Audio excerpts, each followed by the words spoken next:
Hey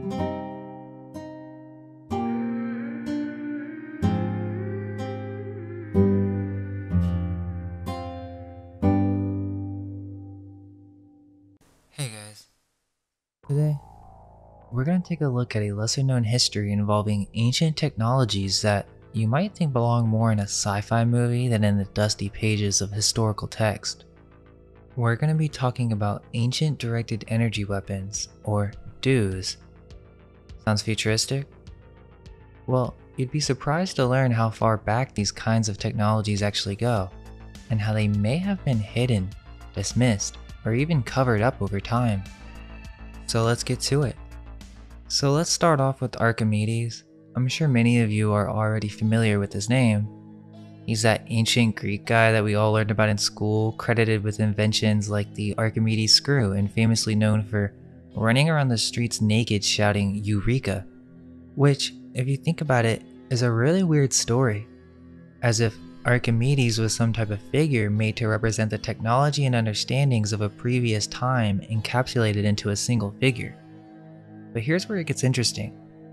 Archimedes is also often associated with creating an ancient death ray, a weapon that supposedly set Roman ships ablaze during the siege of Syracuse.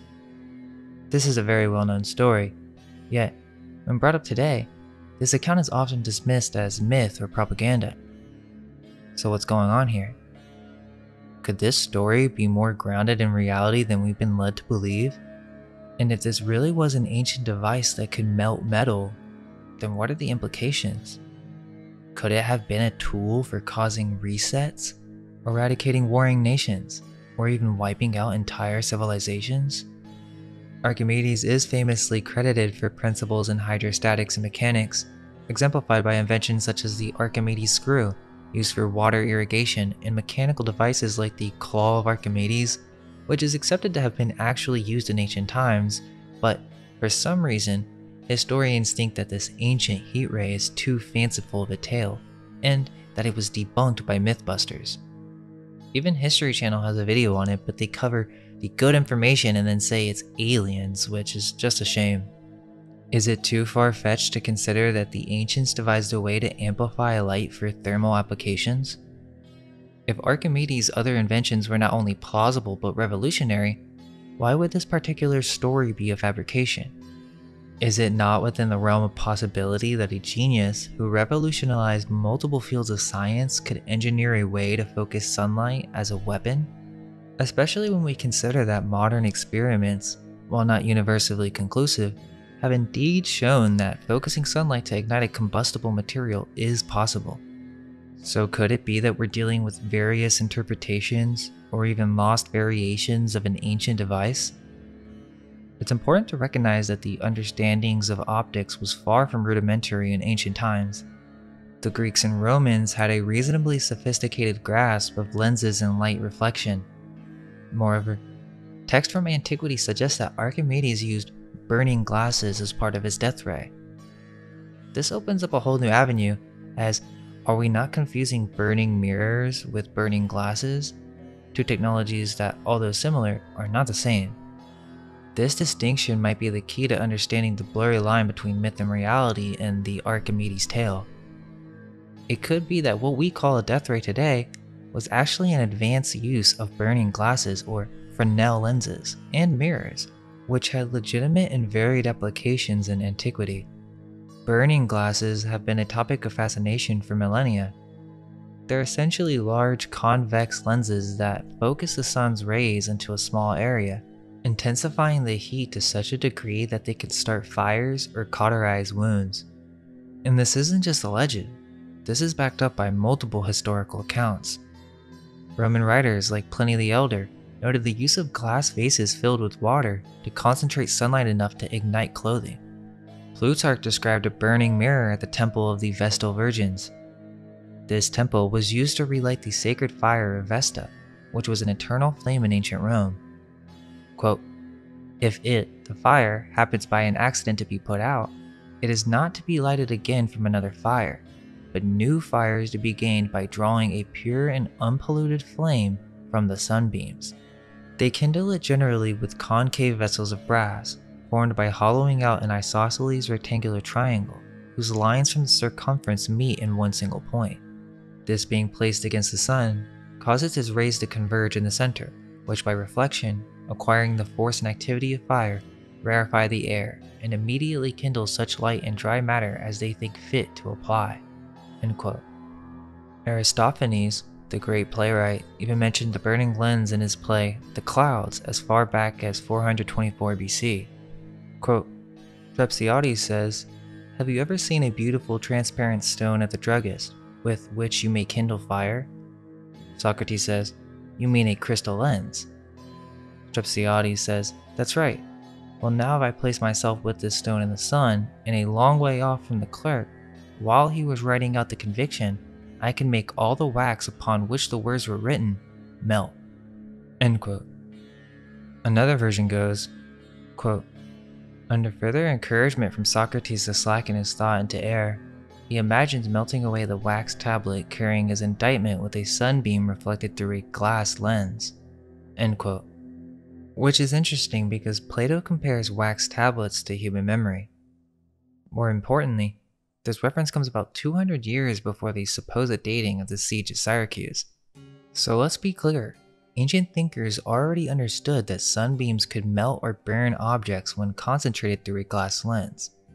Also, it's worth noting that Fresnel lenses initially were called burning glasses, and they essentially do the same thing. During our deep dives into lighthouse research, I've encountered numerous accounts claiming that the Fresnel lenses at the top could function as a death ray. Interestingly, almost all the original lighthouses had Fresnel lenses, but they've been conveniently replaced in modern times. There are even videos online demonstrating the formidable power of these Fresnel lenses. Are we really supposed to believe that this knowledge was absent in antiquity? So this apparent legend of Archimedes may be misunderstood because it wasn't until centuries after the event that it was discussed and contemplated by other Greek authors. The absence of contemporary sources has fueled skepticism. However, it's entirely possible that such groundbreaking technology would be kept under wraps. Just because a few Greek historians like Polybius, Titus, and Plutarch had covered the Roman siege of Syracuse, yet did not mention the death ray, does not automatically conclude that it never existed. Could it be that such a devastating weapon was deliberately omitted from historical records? If we're open to the idea that Archimedes himself might be a made-up figure created to house the technologies of a bygone era, then the silence surrounding this weapon might be more revealing than we think. Another point skeptics often bring up is Diocles, born 50 years after Archimedes, who wrote a work called On Burning Mirrors. This is the first documented proof that parabolic mirrors could focus light. Critics point out that while Diocles talks about a contemporary of Archimedes, he never mentions that Archimedes built a death ray. Sure, but let's not miss the forest for the trees here. Diocles' entire work is literally about how to burn things with mirrors. Plus, you don't even have the original text, just translations and copies. Interestingly, right after this discussing burning mirrors, Diocles brings up Archimedes in relation to geometry. Could this be a hidden nod? Secret or not, Diocles goes in depth about the power of these burning mirrors and the nature of conic shapes. He confirms when a shape is curved into a parabola, it has enormous burning power. This is backed up by a 14th century encyclopedic work by Muhammad B. Ibrahim B. Said al-Akfani describing how the ancients used to make these mirrors. Some were flat surfaces, others made them concave, but it was Diocles who showed that parabolic curves had the greatest burning power. So are we to believe that just because there's contradicting information, the story's not true? Or could it be that we're not getting the full picture? Let's consider the phantom timeline hypothesis for a moment. Why is there such a gap between Arabic sources and ancient Greek authors on this matter? Could it be that stories of naked men running through the streets are exaggerated or even fabricated, adding to the inconsistencies in these historical accounts? Interesting to note is that more references to Archimedes and his death ray emerge about 400 years after his supposed death in mainstream timelines. These references are found in texts like Hippias or The Bath, attributed to Lucian of Samosata. Yet, within this disputed text, there's a direct nod to the story of Archimedes' death ray. Archimedes is said to have burned enemy ships using science. He doesn't explicitly mention a death ray, but this is considered an ancient reference to Archimedes using fire, combined with science or advanced skill, to destroy enemy ships. Now that's a big deal. One could argue that this might simply be an innovative use of fire, akin to Greek fire, but then why didn't the author delve into more detail? Given that the subject of burning mirrors and glasses is ancient, is there a reason why this particular knowledge has been relegated to myth? The other two ancient references to this death ray come from a medical treatise by Galen. He states, quote, "I suppose that Archimedes is said to have set fire to the enemy ships using fiery stuff," end quote. But the translation is not 100% reliable. The Greek word used here is a bit of a puzzler when it comes to fire. It could refer to holy fires or fires associated with offerings, so the story gets a little bit more complicated. The next reference doesn't come until about 700 years after Archimedes. The skeptics often question, why aren't these events referenced in earlier sources? How can someone come in centuries later and speak of such a fanciful tale if so much time has passed since the actual events? This isn't definitive proof, but it does add an element of confusion to our perceived timeline of history. This next reference comes from the mathematician Anthemius of Tralles, who was attempting to decipher the method Archimedes might have used. He suggests that Archimedes could have set Roman ships ablaze using mirrors. This means that people knew of the story and understood the end result, that ships were burned from a distance. What they lacked was the specific method, technique, or properties needed to replicate it. Anthemius speculates that it might have been done using mirrors. His claims come from a manuscript titled Mechanical Paradoxes, which even has a chapter dedicated to burning glasses. Anthemius' speculation isn't just a shot in the dark. He appears pretty convinced that this method would indeed lead to a conflagration, a large-scale fire wherever it was focused. The narrative that we often hear revolves around the defensive use of this technology, particularly against invading naval fleets. But what if its applications extended beyond just defense? What if it had other uses that were so impactful or potentially dangerous that very few details about its construction have been left for us to find? Skeptics see the varying versions of these tales as proof that they're fabricated, but I see it differently. To me, these discrepancies are not evidence that the story is false, but rather that it's a piece of lost technology.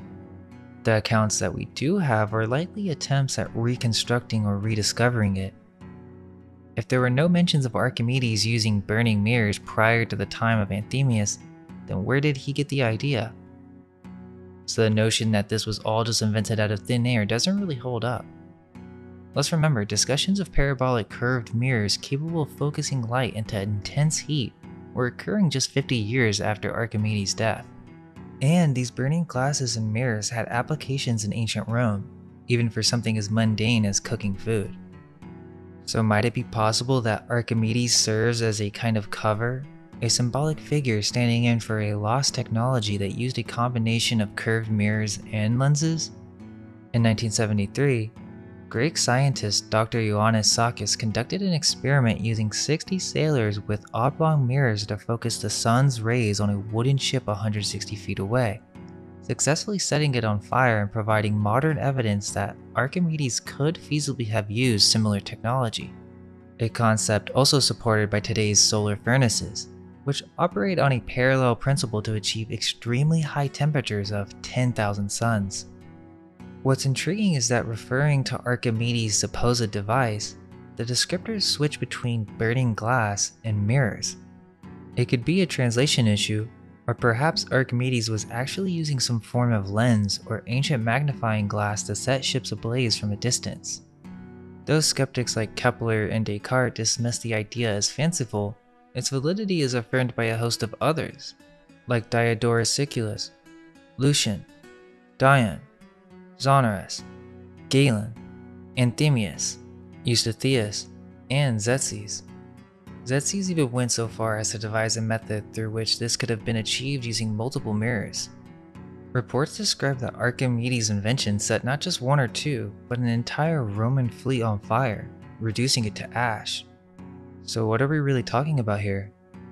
Mirrors or burning glasses? The evidence suggests that it could be either or even both. It's well documented that the ancients were quite familiar with refractive burning glasses. Aristophanes even mentions them in his comedy The Clouds, and the magnifying properties of glass filled with water were common knowledge in Roman times. But let's go beyond ships. Could this technology have been used to set ablaze or even melt entire cities?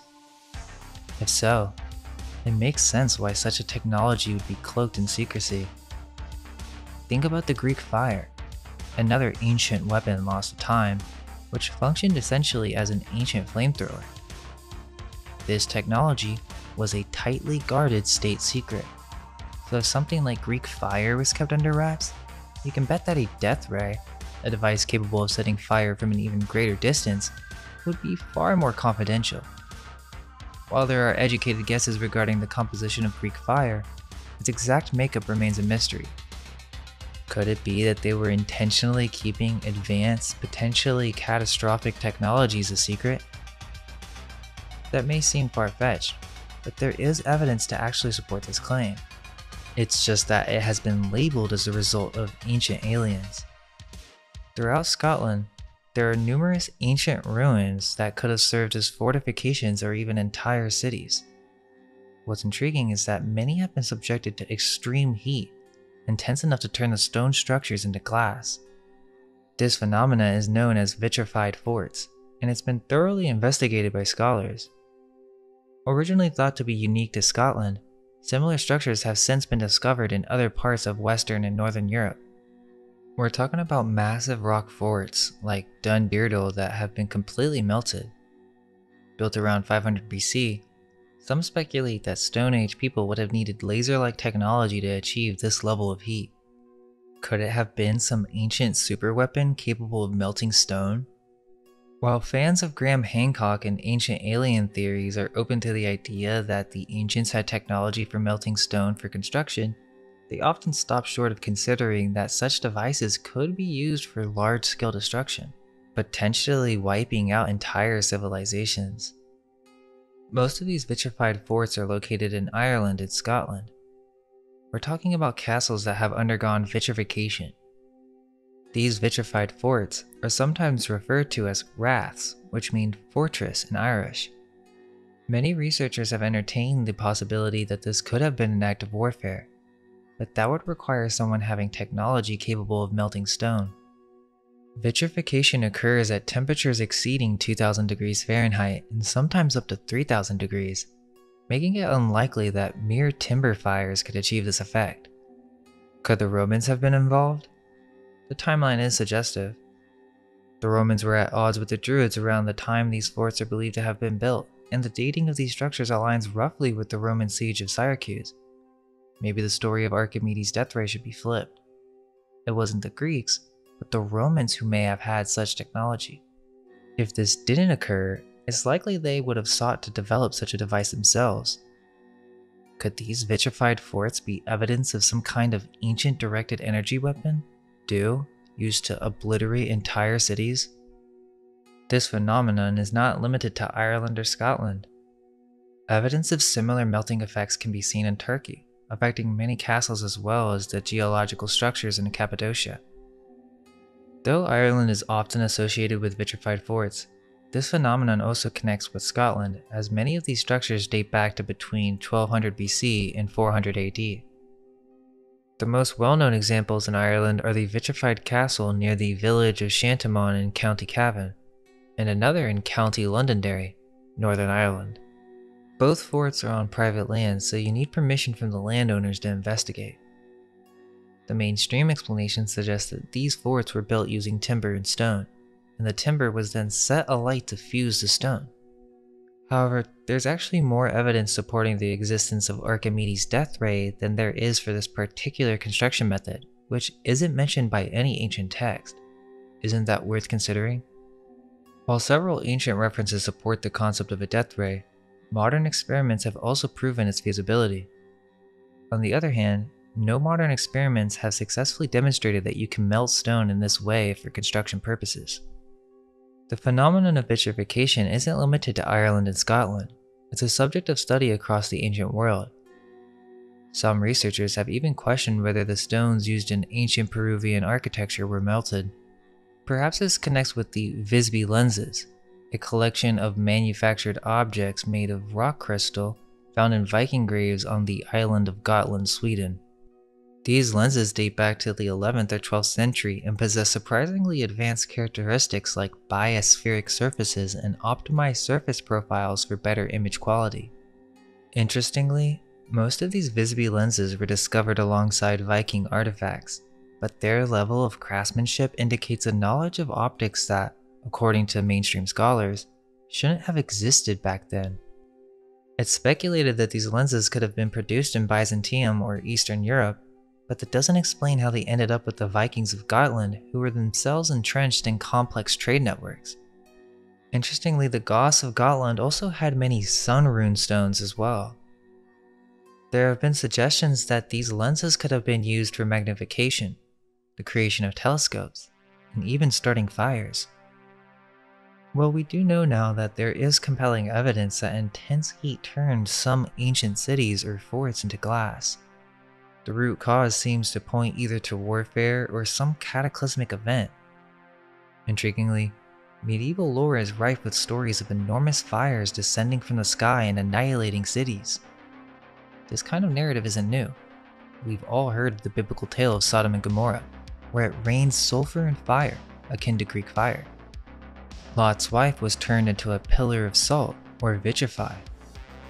If it wasn't a death ray, some ancient cultures might have had the capability to project fire over a distance and intensify its heat with specific mixtures.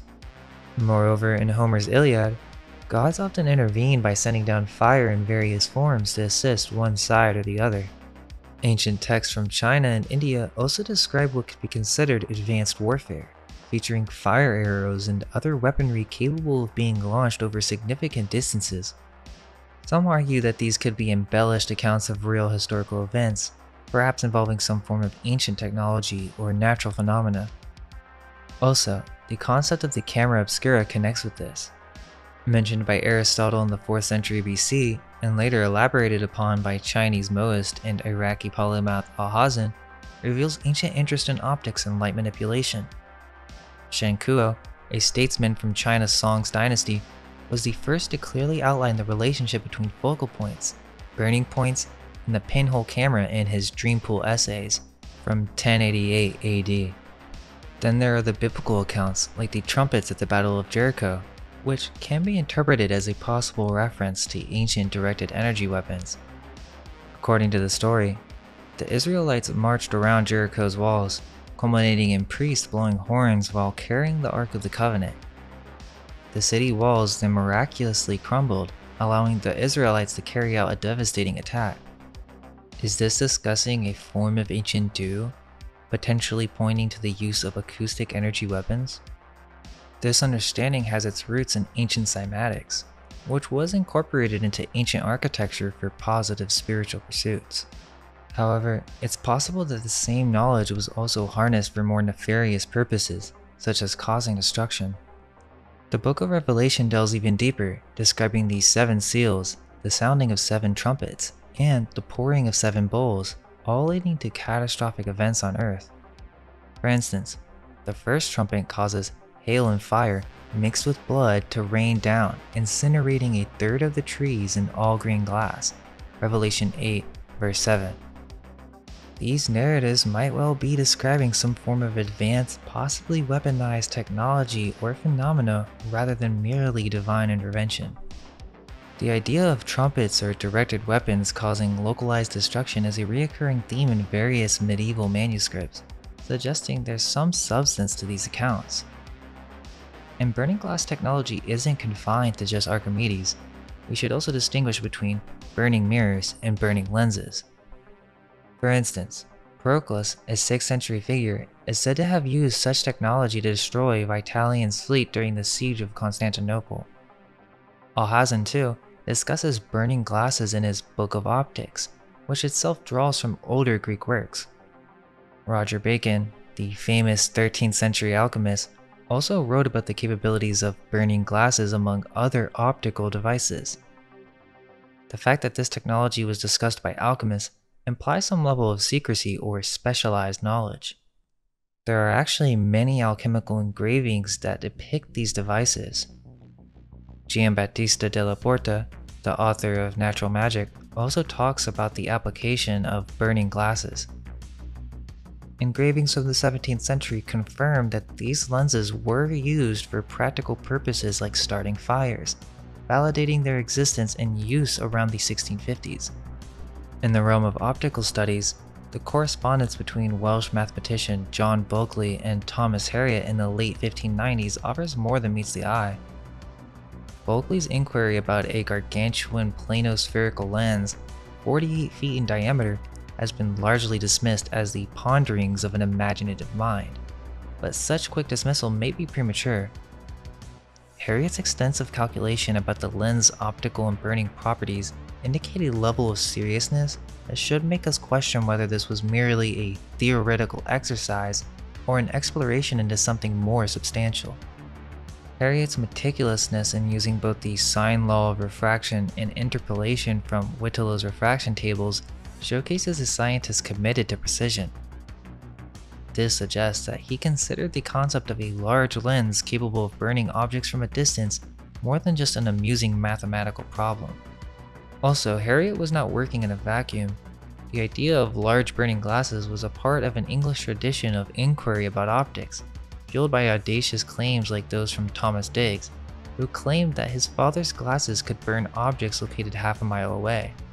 Given Harriot's systematic debunking of Digges' claims through his computations, it appears that Harriot was engaged in a fact-checking mission with the pursuit of keeping this knowledge secret. I mean, consider the timing of this dialogue. Harriot was investigating the properties of an enormous lens at a time when the interest in optics was rapidly growing, and when the field of optical weaponry has started to move beyond the realm of alchemy and folklore. His interest in a ginormous lens, therefore, could be seen not as a fanciful imagination, but as a deliberate probe into the boundaries of what was scientifically feasible, and perhaps what had been feasible in the past, but was lost or covered up for reasons unknown. Whether a cover-up or a lost art, the meticulous study of such a colossal lens begs us to consider what capabilities might have been understood and perhaps applied in a less documented age. Let's consider the significant contributions burning glasses made to science. They were used in the 18th century chemical studies for burning materials in closed vessels, contributing to important discoveries.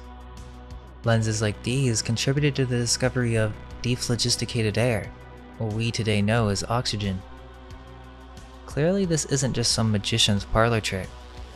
This is a device that has fundamentally shaped our understanding of the world. The burning lens of the Grand Duke of Tuscany was used by Sir Humphrey Davy and Michael Faraday to burn a diamond in oxygen on the 27th of March, 1814. Yet, what's intriguing is that this technology isn't just lost in the tomes of obscure history or relegated to children playing with magnifying glasses. The scientific community, from the Islamic world to medieval Christendom, actively researched burning glasses. So if a device like the burning glass has such an extensive documented history, complete with a significant role in scientific discoveries, why are we so quick to dismiss its military applications, especially those potentially harnessed by geniuses like Archimedes?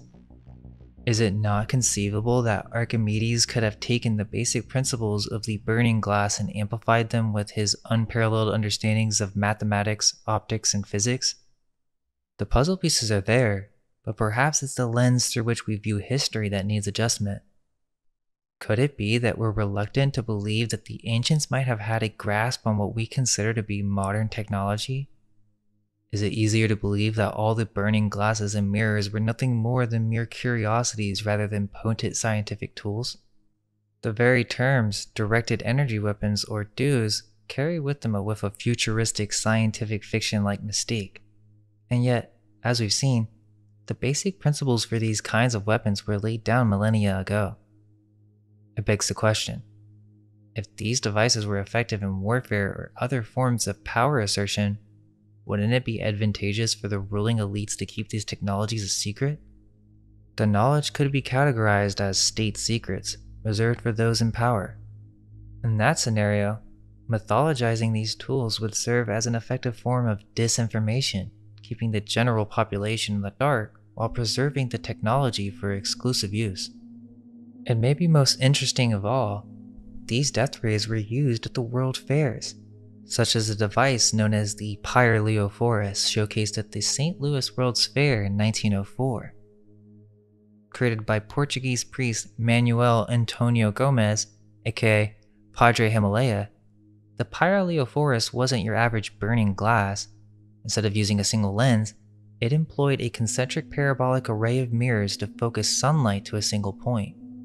The device could heat materials to an astounding 3,500 degrees Celsius, sufficient to melt various metals and rocks. This was not only a spectacle, but a showcase of what could be achieved with concentrated solar energy, attracting so much attention that it won 2 gold medals and 1 silver medal at the fair. Padre Himalaya wasn't taking any chances with his groundbreaking invention. He went ahead and patented the Pyraleophorus in multiple jurisdictions, including Britain under patent application number GB19-011-6181 and the United States under patent application US 797891. Clearly, he saw the commercial or even military potential for a device capable of such heat concentration, going far beyond the realm of scientific curiosity. The fact that the device used a clock system to rotate its mirror array for continual sun alignment shows a level of engineering sophistication that raises questions. Given the era, the capabilities of the Pyraleophorus certainly pushed the boundaries of what was considered possible at the time. It makes you wonder what else might have been in the works in the early 20th century or even before in terms of solar energy concentration and optical weaponry. So this was the magnum opus of Padre Himalaya, a mechanical solar death ray oven that made a huge impact at the 1904 Universal Exhibition in St. Louis. Not only did the contraption win the grand prize, but it literally could reach temperatures of almost 4,000 degrees Celsius. Imagine that a device made in the early 1900s, made from an array of mirrors connected to a clock system that could melt basalt rocks or any metal known to mankind, powered only by the sun. It consisted of 3 main components: a cap of crystalline material to receive and concentrate the sun's rays, an oven, and a complex clockwork mechanism to adjust the device position according to the sun's movement. It even had a system to change the materials to be melted automatically. The sheer scale of the St. Louis model was astounding, featuring an 80-meter parabola composed of 6,177 reflecting mirrors and standing 13 meters high. This wasn't just some garage invention, it was a technological marvel that attracted global attention. What's even more interesting is that after achieving all this, Father Himalaya's Pyraleophorus was stolen from a warehouse in the United States where it was stored. While he was offered significant sums and even citizenship by the US, he refused to part with his invention or change his nationality. His invention could have had myriad applications, from industrial melting processes to energy production, yet it was supposedly lost to history. Father Himalaya didn't just focus on solar energy inventions either. He also built an early geoengineering device in 1913. So, the concept of weather manipulation isn't just the stuff of science fiction. It's been experimented with for over a century. Despite this historical evidence, many people still find the idea of manipulating the weather far-fetched. Yet, Himalaya was working on a solution to this very issue more than 100 years ago. A multiple cannon system developed to make it rain. And yeah, you heard that right, a rain-making cannon. The setup involved a polygonal arrangement of cannons that could be fired simultaneously, sending explosive charges into the sky. The intent was to create both vertical and horizontal disturbances in the air, colliding clouds and thus triggering rainfall. As outrageous as it sounds, initial experiments in the Serra da Estrela area claimed to have produced actual raindrops. So, the system worked. They say the process was too expensive and that firing enough explosives to influence weather patterns burned a hole through the entire budget. So despite its potential effectiveness, the technology was shelved. But I'm not so sure if I buy that story. And the story doesn't end there either. It actually gets into post-World War I, where rumors floated that the Germans had stolen Father Himalaya's plans to develop a cannon falsely called Gross Bertha or Wilhelm Geschütz. Also, it may be pronounced per Heliophorus or per Eliophorus, because there are some different versions of the name that you will see as you look into this. Perhaps it's been changed, but this concept wasn't overly complicated. This concept has been around for thousands of years.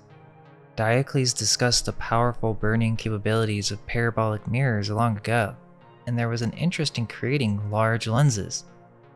Essentially, all that would be needed is a contraption that could focus sunlight at a specific point through a large mirror or burning glass, essentially functioning as a primitive directed energy weapon or even a rudimentary laser.